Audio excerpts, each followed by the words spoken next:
नमस्कार। चलिए आज भारत के उस सांस्कृतिक ताने बाने को करीब से देखते हैं जहां हर रंग एक पूरी कहानी कहता है और हर धागा एक सदियों पुरानी परंपरा को जिंदा रखता है।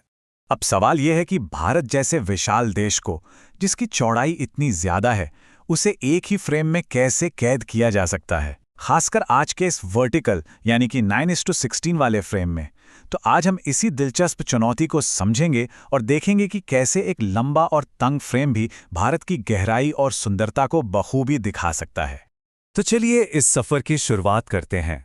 सबसे पहले हमें उस एक विचार को समझना होगा जो भारत की इस विशाल फैली हुई संस्कृति को एक साथ बांध कर रखता है। विविधता में एकता ये सिर्फ एक कहावत नहीं है, बल्कि ये भारत की सांस्कृतिक पहचान की, उसकी आत्मा की नींव है।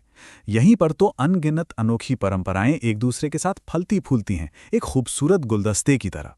तो चलिए अब इस सांस्कृतिक ताने बाने के कुछ धागों को जरा पास से देखते हैं। हमारा ध्यान रहेगा उन बारीक कलाओं और कपड़ों पर जो भारत की रचनात्मकता की असली पहचान है। यहाँ देखिए, ये जो वर्टिकल फ्रेम है, ये हमारी आंखों को सीधे पंजाब के खेतों से आई इस फुलकारी की रंग बिरंगी और बारीक कढ़ाई पर ले जाता है। हर एक टाका अपने आप में एक कहानी है।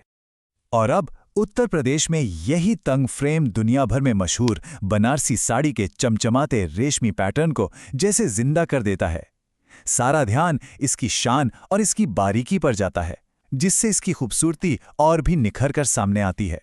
बिहार की बात करें तो हम देखते हैं कि कैसे ये फ्रेम एक ही मधुबनी पेंटिंग के अंदर की ज्यामितीय बनावट और उसकी कहानी को पकड़ लेता है। यहाँ खींची गई हर एक रेखा और हर निशान का एक गहरा मतलब होता है। अरे ये तो बस कुछ मिसालें हैं। गुजरात के शीशे वाले कपड़ों से लेकर केरल की सफ़ेद सुनहरी मुंडू साड़ी तक और असम की मेखेला चादोर से लेकर कश्मीर के फेरन तक, हर धागा एक अलग संस्कृति और इतिहास की कहानी बुनता है। चलिए अब अपनी नज़रें जरा ऊपर उठाते हैं। अब हमारा वर्टिकल लेंस हमें भारत की संस्कृति के उन ऊंचे शिखरों को देखने पर मजबूर करेगा जो आसमान छूते हैं, और साथ ही उन जायकों को भी चखेंगे जो दिल खुश कर देते हैं। संस्कृति सिर्फ बड़ी बड़ी इमारतों में ही नहीं दिखती, बल्कि खाने की कला में भी नजर आती है। एक तरफ जहां ऊंचे ऊंचे मंदिर और किले हैं, तो वहीं दूसरी तरफ हैदराबादी खाने का गहरा स्वाद और डोसे की सादगी भी है। क्या कमाल का संगम है। उत्तर से लेकर दक्षिण तक भारत की वास्तुकला सदियों के इतिहास और कला की कहानी सुनाती है। हर इमारत, चाहे वो ताजमहल हो या मैसूर पैलेस, अपने जमाने और अपनी संस्कृति का एक जीता जागता सबूत है। अच्छा, अब माहौल में थोड़ी रफ्तार और ऊर्जा लाते हैं। चलिए भारत के त्योहारों और नृत्यों की रंगीन दुनिया में गोता लगाते हैं और उस जोश को महसूस करते हैं जो यहाँ की हवा में है। शुरुआत करते हैं पश्चिम बंगाल की दुर्गा पूजा से। सोचिए, वो भव्य पंडाल, वो कलाकारी और वो भक्ति का माहौल।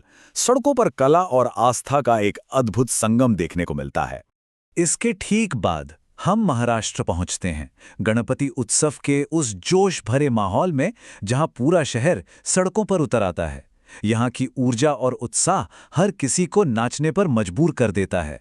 और अब माहौल बिल्कुल बदल जाता है।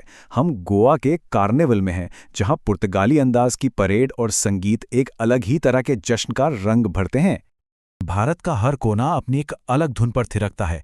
राजस्थान का ग्रेसफुल घूमर हो या पंजाब का जोरदार भांगड़ा, केरल का नाटकीय कथकली हो या तमिलनाडु का शास्त्रीय भरतनाट्यम, हर नृत्य एक कहानी कहता है। तो अब तक हमने इतने सारे अलग अलग धागे देखे हैं। अब जरा एक कदम पीछे हटते हैं और देखते हैं कि ये सब मिलकर एक साथ कैसे एक पूरी खूबसूरत तस्वीर बनाते हैं। और अंत में ये सभी धागे मिलकर एक ऐसी तस्वीर बनाते हैं जो विविधता में एकता के विचार को सच कर देती है। ये बस अलग अलग चीजों का ढेर नहीं है, बल्कि ये एक मुकम्मल, शानदार कलाकृति है।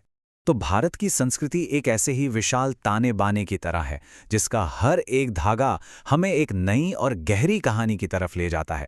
अब सवाल ये है कि अगर खोज का ये सफर शुरू करना हो, तो सबसे पहले कौन सा धागा पकड़कर उसकी कहानी को जानना चाहेंगे?